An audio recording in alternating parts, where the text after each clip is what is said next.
11 अगस्त को new income tax bill 2025 Lok Sabha में पास हो गया है। वित्त मंत्री निर्मला सीतारमण ने सोमवार को इसे पेश किया। वित्त मंत्री निर्मला सीतारमण द्वारा संशोधित विधेयक पेश किए जाने के तुरंत बाद आयकर संख्या 2 विधेयक 2025 पारित हुआ है।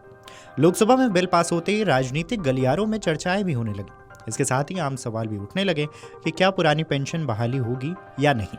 दरअसल सरकार ने सोमवार को संसद में कहा है कि राष्ट्रीय पेंशन प्रणाली यानी कि एनपीएस के अंतर्गत आने वाले केंद्रीय सरकारी कर्मचारियों के लिए पुरानी पेंशन योजना ओपीएस बहाल करने के संबंध में केंद्र सरकार के पास कोई प्रस्ताव विचाराधीन नहीं है। वित्त मंत्री निर्मला सीतारमण ने लोकसभा में एक प्रश्न के लिखित उत्तर में कहा कि सरकारी खजाने पर अत्यधिक राजकोषीय बोझ के कारण सरकार ने ओपीएस से दूरी बना ली थी। एनपीएस अंशदान आधारित योजना है जिसे 1 जनवरी 2004 को या उसके बाद सेवा में शामिल होने वाले केंद्र सरकार के कर्मचारियों के लिए शुरू किया गया।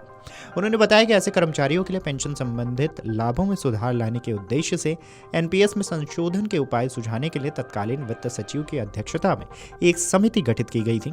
जवाब में कहा गया है कि हितधारकों के साथ समिति के विचार विमर्श के आधार पर एकीकृत पेंशन योजना यूपीएस को एनपीएस के तहत एक विकल्प के रूप में पेश किया गया, जिसका उद्देश्य एनपीएस के दायरे में लाए गए केंद्र सरकार के कर्मचारियों को सेवानिवृत्ति के बाद निर्धारित लाभ प्रदान करना है। वित्त मंत्री ने बताया कि यूपीएस की विशेषताएं, जिनमें परिवार की परिभाषा शामिल है, इस तरह से तैयार की गई है कि भुगतान सुनिश्चित होने के साथ साथ कोष की वित्तीय स्थिरता भी बनी रहे। उन्होंने बताया कि एनपीएस के तहत यूपीएस का विकल्प चुनने वाले सरकारी कर्मचारी सेवा के दौरान मृत्यु या फिर दिव्यांगता के आधार पर सेवा मुक्त होने की स्थिति में सीसीएस पेंशन नियम 21 या फिर सीसीएस असाधारण पेंशन नियम 2023 के तहत लाभ प्राप्त करने के विकल्प के लिए पात्र होंगे।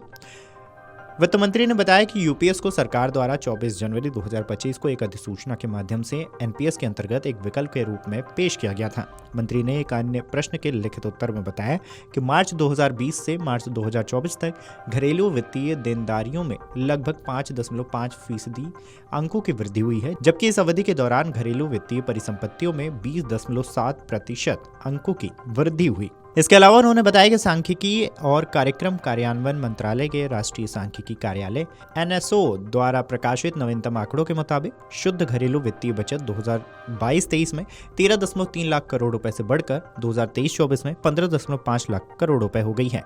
इसलिए यह भारतीय बैंकों की परिसंपत्ति गुणवत्ता के लिए प्रणालीगत चिंता का विषय नहीं है। ऐसे में आप जान लीजिए कि किन लोगों को फायदा मिलेगा। तो बता दें कि यदि प्रस्ताव कानून बनता है तो निम्नलिखित लोगों को एकमुश्त पेंशन निकासी पर भी भारी छूट का लाभ मिल सकेगा। स्वरोजगार करने वाले पेशेवर जैसे डॉक्टर, वकील, कलाकार या फिर फ्रीलांसर जिन्होंने खुद से मान्यता प्राप्त पेंशन फंड में निवेश किया है।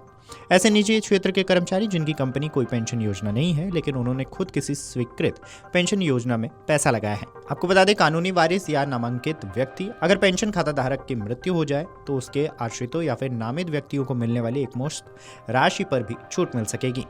ग्रुप बीमा से जुड़े पेंशन के लाभार्थी जो किसी संगठन के सीधे कर्मचारी तो नहीं है लेकिन उसके स्वीकृत पेंशन फंड से लाभ लेते हैं। अगर आप ये वीडियो YouTube पर देख रहे हैं तो हमारे चैनल को सब्सक्राइब कर बेल आइकन दबाएं और Facebook पर देख रहे हैं तो हमारे पेज को लाइक करें।